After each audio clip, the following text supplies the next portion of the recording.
খুবই সামান্য তেলে একটা হেলদি, ভীষণ সুস্বাদু নিরামিষ একটা আইটেম।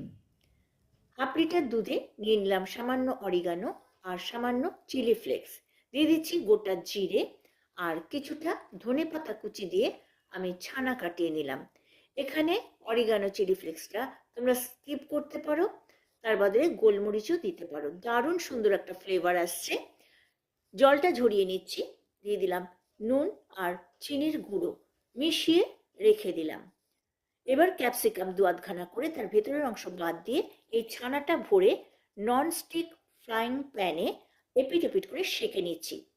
1 চামচ তেলে গরম মশলা ফোড়ন দিয়ে আদা লঙ্কা হলুদ দিয়ে কষিয়ে নিচ্ছি, এটা গ্রেভির জন্য।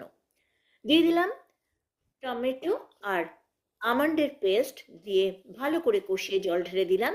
এবার স্টাফড ক্যাপসিকামগুলো এর মধ্যে দিয়ে আমি ফুটিয়ে নিচ্ছি। 2 পিস করছি মাত্র আমার ছেলের অফিস টাইমের জন্য, আরও বাকি আছে, সেগুলো আমি পরে করব। এইভাবে অফিস টাইমে তাড়াহুড়োতে করতে হয়। রেডি হয়ে গেল আমার ছেলের লাঞ্চের জন্য।